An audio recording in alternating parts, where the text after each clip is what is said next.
Good morning. Good morning. And welcome to the First Unitarian Church of Honolulu. My name is Eleanor, and I will be your worship associate this morning. We are a welcoming and open community, bound together with shared principles and a shared mission to boldly grow compassion, justice, and joy. You are welcome in this place this morning. Our beloved church community is led by our minister, Reverend Dr. Jennifer Kapuna Kwong. Reverend Jennifer is away this week, and today's service will be led by Bill Scarvie. Bill heard the call to serve in 2006, and since then he has traveled to many UU communities, sharing the message of Earth Community. Please help me welcome him.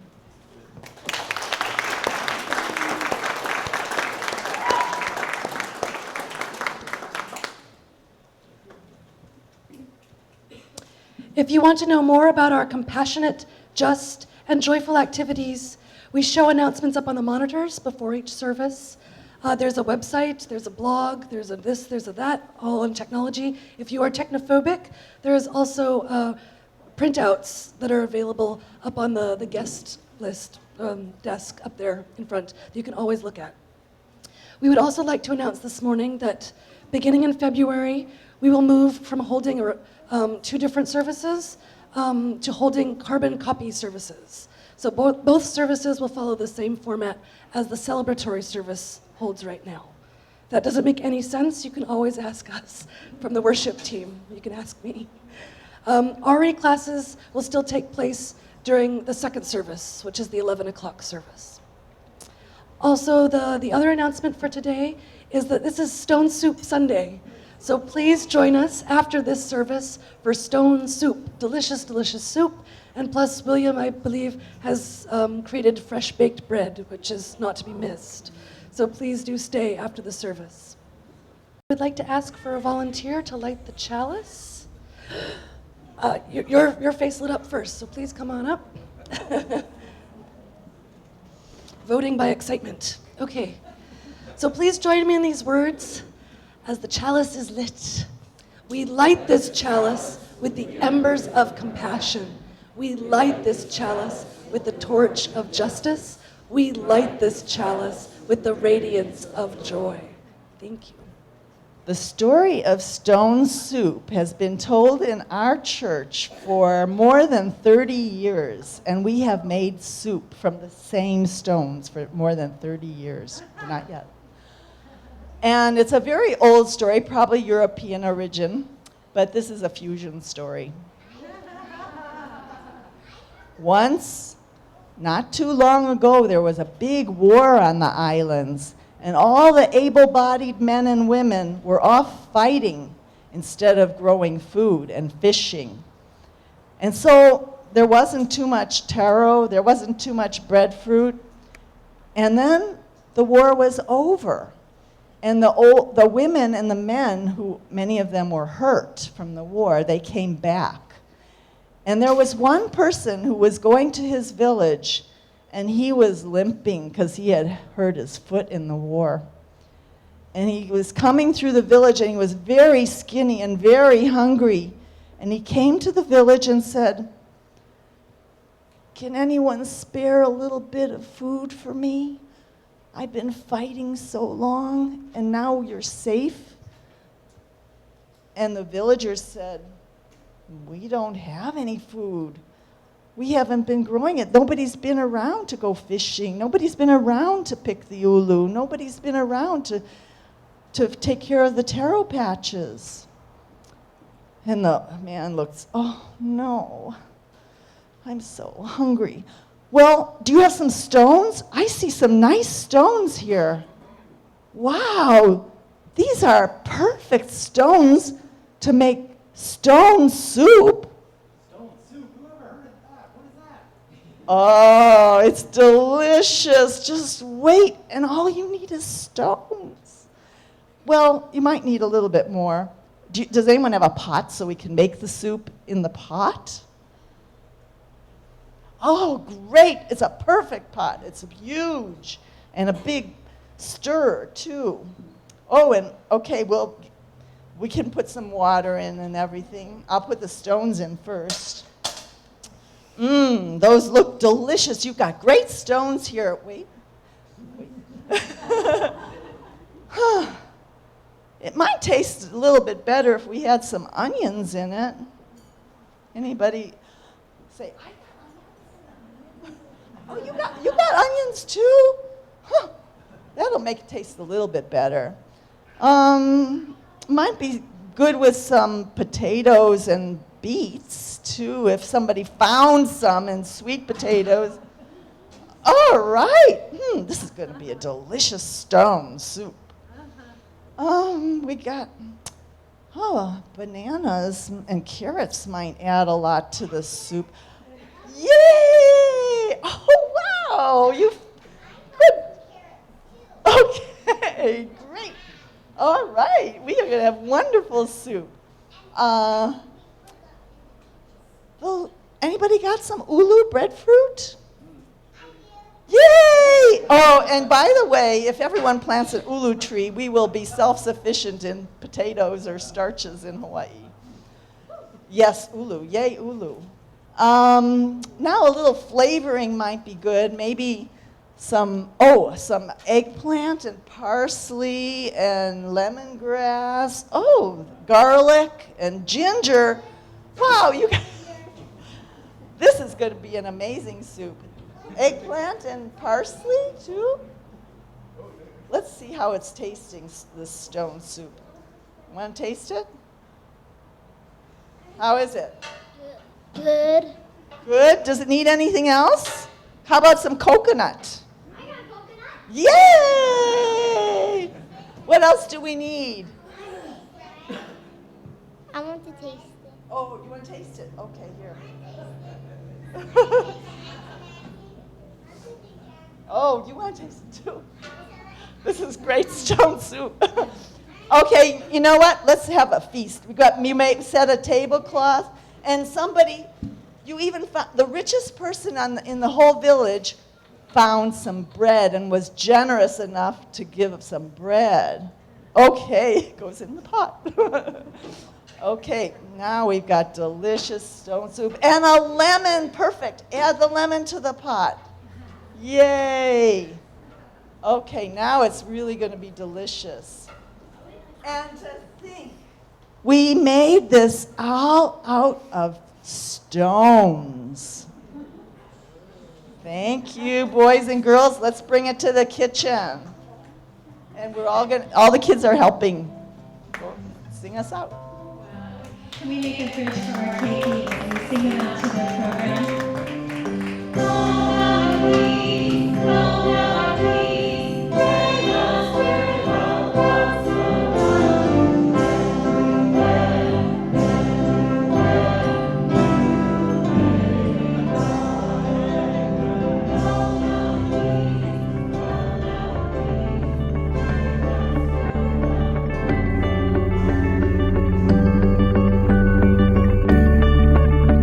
Well, it's good to be back on Oahu.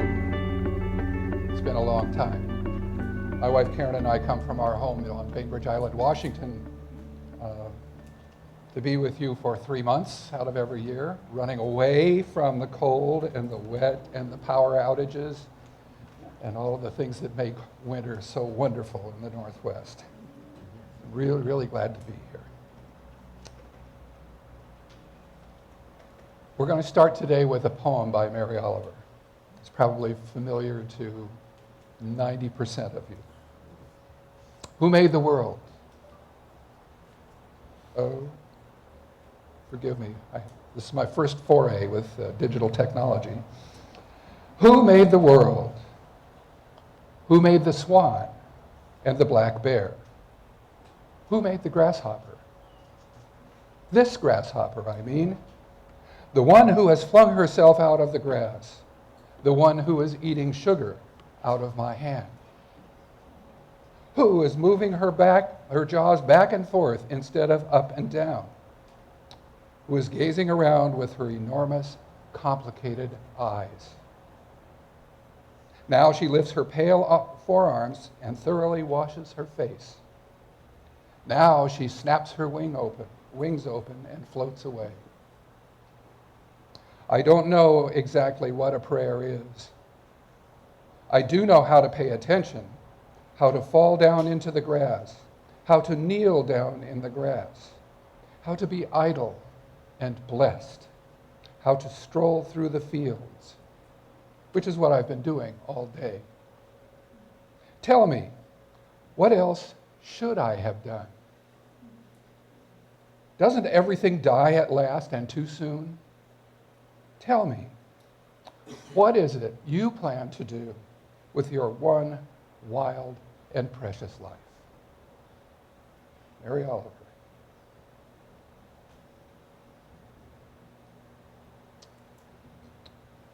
Winter is a time for hunkering down. At least that's how it is in the Pacific Northwest. Northwesterners spend a lot of time wrapped in winter darkness. Today, Seattleites will see a little over 2 hours less daylight than we will here in Honolulu. They will spend most of that time indoors, where the options for gainful activity are few. People get depressed in winter. Seasonal affective disorder is real. Many bury themselves in various forms of entertainment, TV, online gaming, and the like. Others turn inward, reading and studying, planning and reflecting. That's what I've been doing for the last several weeks. I feel spiritually restless. For more than 18 years, I have been growing as a person of faith. In the beginning, any reference to certain code words gave me the heebie-jeebies. Words like worship and sacred, holy, God, prayer, faith. These words are what former Unitarian Universalist President, the Reverend Bill Sinkford, called the language of reverence. Over time, I've grown more comfortable with the language of reverence and with the idea of myself as a religious person. I've studied Unitarian Universalism and the writings of seminal UU authors like William Ellery Channing, Ralph Waldo Emerson, and Theodore Parker. I've come to terms with my Christian heritage through the writings of Episcopal Bishop, the Reverend John Shelby Spong. I've been inspired by contemporary prophets like Jim Wallace, Rianne Eisler, His Holiness the Dalai Lama, and others. I heard the call to service while reading David Corton's The Great Turning from Empire to Earth Community. I responded to that call by creating Earth Community Ministries, a traveling ministry that has taken me to about 24 liberal religious pulpits in the western United States, including an annual visit to this one. I believe that I have crafted a robust personal theology. It is based on the words of transcendentalist prophets, heretical Christian clergy, and contemporary thinkers. I am moved by the poetry of Mary Oliver, Wendell Berry, Rumi, Rilke, and the like. My theology identifies the universe as the source of all and the earth as its primary referent. In the words of the late Passionist priest Thomas Berry, the universe is primary, all else is derivative. From the perspective of every living earthly being, earth is primary, the rest is derivative. This sacred universe story, told by Berry and cosmologist Brian Swim, continues to be revealed through the lens of science, but it retains a subtext of awe and mystery. I'm happy with my theology. It provides me with satisfactory responses to the big religious questions. Where did we come from? Why are we here? What happens when I die? It also provides me with a moral and ethical context for everyday living. Barry's statement, "The universe is a communion of subjects, not a collection of objects," helps me differentiate between moral behavior and morally repugnant behavior. But I am spiritually restless. After nearly 2 decades of reading and writing, I remain spiritually restless. What's up with that? What is up with that is that I have been living in a bubble of religious thought. I have been busy building a philosophy, an ethical structure, a system of belief, a theoretical basis on which to build a life. It's a theology by bibliography. Building a personal theology is a necessary endeavor, to be sure. As Unitarian Universalists, we have the freedom to do so without interference. Moreover, it is our responsibility. But it's never finished. Words and ideas are transient, impermanent. Theories are subject to change as new information arises. As the lens of science probes deeper into outer and inner space, our understanding of the laws of nature evolves. Previous attempts to explain the great mysteries are relegated to the dusty back shelves of primitive and naive mythology. What is permanent is the universe itself and the laws that govern it. Now, you may argue that even the universe has a finite life expectancy, but its scale is beyond human reckoning. Scientific theories are approximations, true according to our best understanding. What is also permanent is the human religious impulse, that is, the urge to understand the meaning of one's life. Theologies are approximations. What is permanent is love, gratitude, vulnerability. Inspiring words, even these are approximations. The source of my restlessness is, I believe, the absence of religious practice.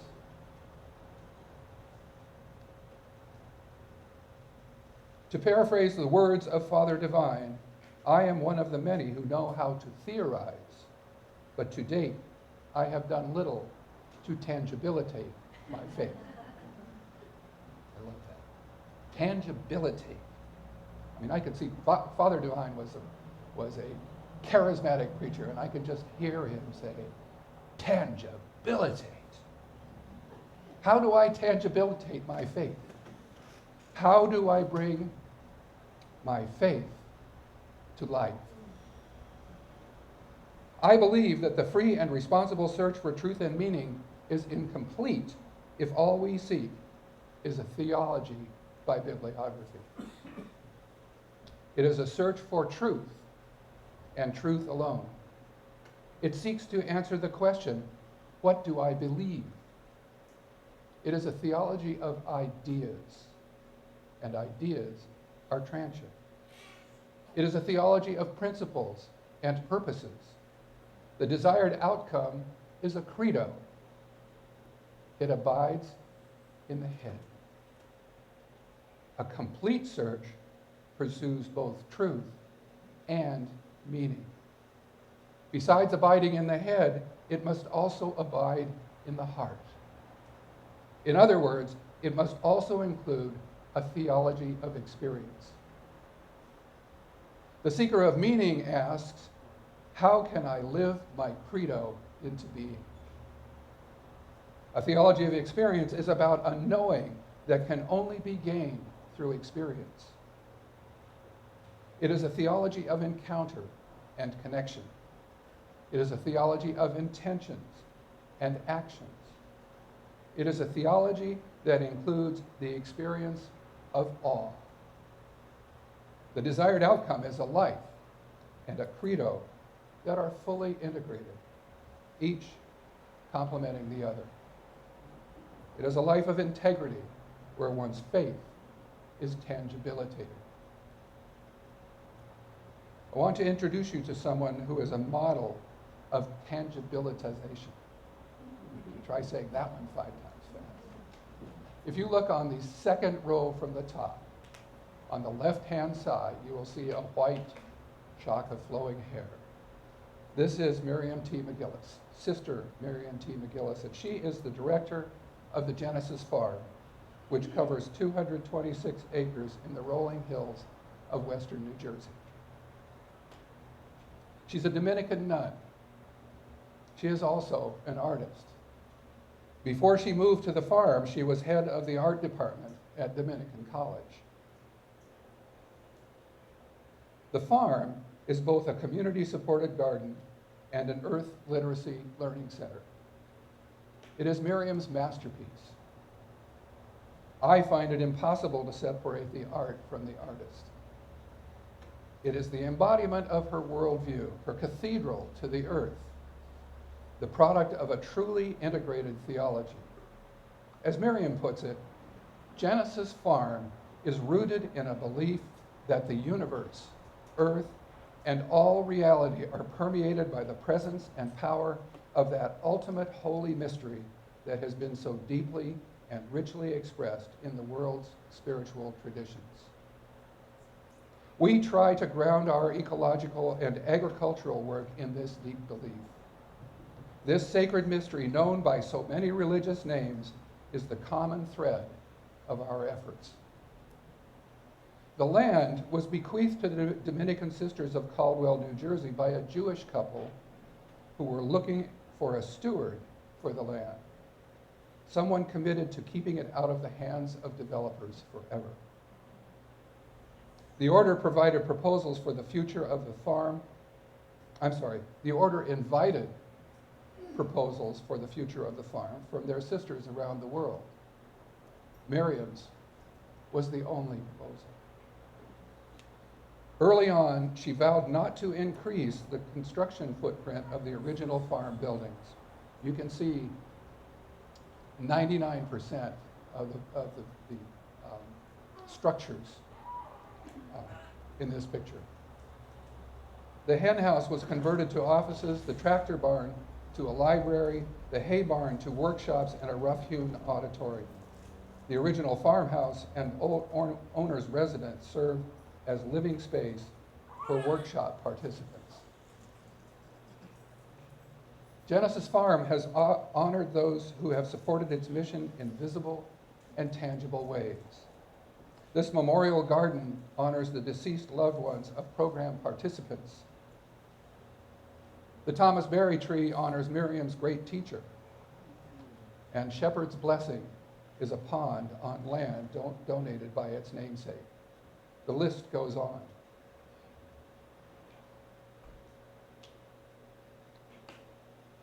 Miriam is one of my great teachers. Her example of integrated spirituality is a model I aspire to. Every step a prayer, every decision intentional. During my stay there in 2006, she taught us a body prayer. Though she remains a nun, she doesn't pray in words of supplications to a deity. She and we prayed through movement to the powers of the four directions and the divine transcendent spirit at the center of every mode of being. She told us it's the only way she knows how to pray today. Her religious practice is a reflection of the religious truth that resides in her heart. It is a request for strength from the sacred power of the universe, an expression of gratitude for all she has been given, and an enthusiastic yes to the awe she experiences when truly connected to this transcendent source.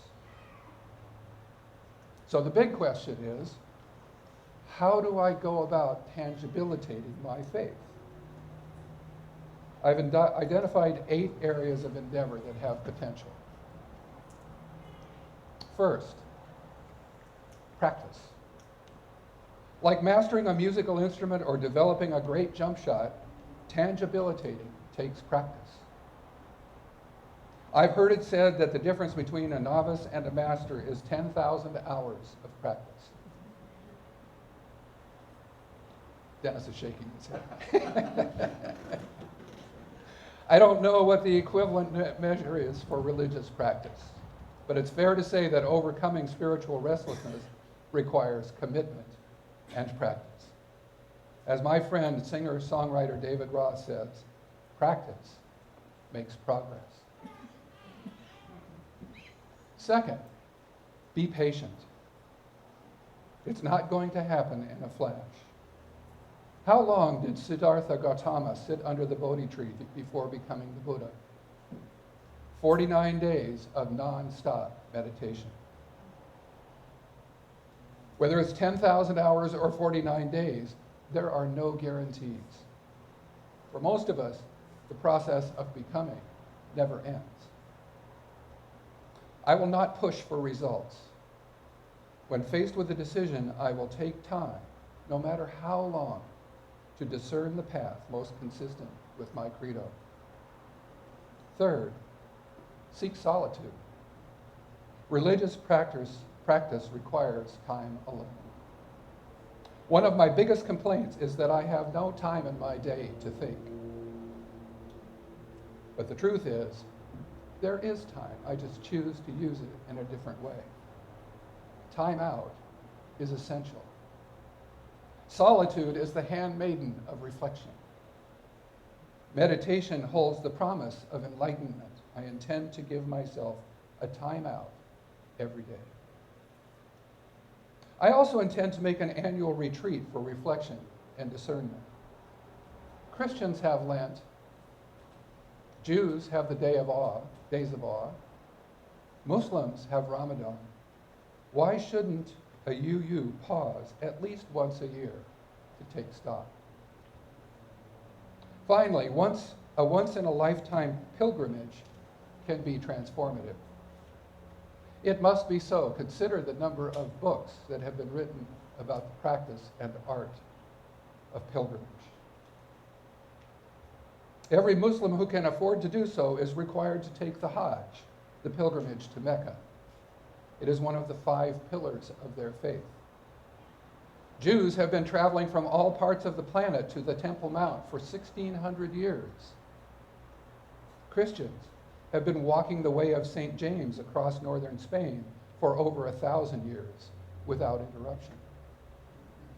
In the modern era, people of all faiths and those of no faith have answered the call of the Camino de Santiago, as it is also known. Unitarian Universalists might do well by following the lead of the Abrahamic traditions. I will join the pilgrims on the Camino this May. I expect to walk the 500 miles with as few expectations as I can. The last service, I discovered the humor in that sentence. I expect to walk with as few expectations as I possibly can. I have no idea what's in store for me.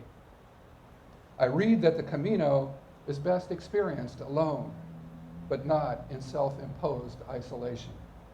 I look forward to making acquaintances along the way and enjoying the camaraderie at mealtime.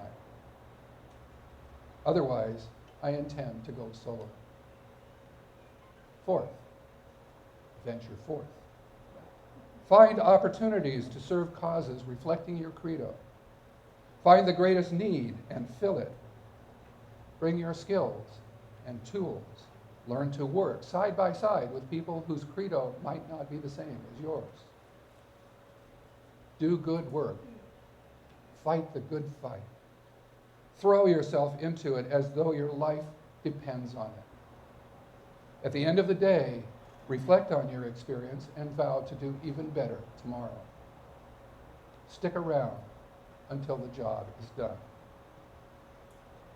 Fifth, keep a Sabbath. Consecrated time is available to all of us. It need not be an entire day. Set aside an hour, an afternoon, if that's all you can manage. It's a time to let go of the workaday world and allow the essential goodness of creation to nourish your soul. A Sabbath walk is an appealing idea. It unfolds at a pace that promises greater appreciation of the surrounding world. I think that's what Mary Oliver was getting at in that poem, taking a time out, a Sabbath walk, getting down on your knees in the grass. Take someone along that you love. Eat a leisurely meal along the way. Witness the miracle of the interdependent web of existence revealing itself along the way. Sixth, celebrate. Creating rituals is an effective way of deepening your faith and enriching your connections with others. My personal calendar of celebrations is a work in process. Its focus is on the seasons of the solar year and the phases of the lunar cycle. My theology is earth-centered. By simply noting the 8 passages of the sun through the equinoxes, solstices, and the midpoints of the 4 seasons, by pausing to reflect on the eternal nature of our home planet's orbit around the sun, which is now going on 5 billion cycles, and by observing the waxing and waning of the moon as the earth, sun, and moon dance their cosmic polka, we enrich our appreciation of the many gifts given to us by the universe. Ritual observances are one way to, in the words of Miriam McGillis, pray for wisdom, guidance, courage, and love that demanded by these times. 7th, write it down. Give voice to your faith. It doesn't need to be the written word. It could be music. It could be art. Find a way to get out what's going on inside.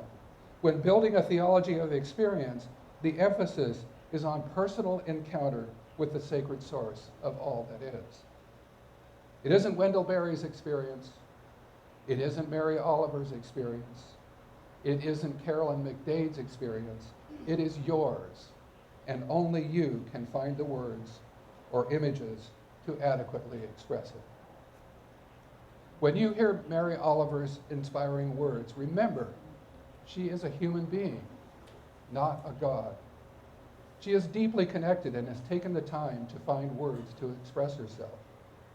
As your connection deepens, you will find words, perhaps awkwardly at first, to describe your experience too. The goal is to live deliberately, not vicariously. Writing serves to document a life well lived. Finally, keep reading. I hope I haven't misled you about a theology by bibliography. It is an essential part of the life of an authentic Unitarian Universalist. The search for truth never ends because the pursuit of understanding never ends. Yes, keep reading.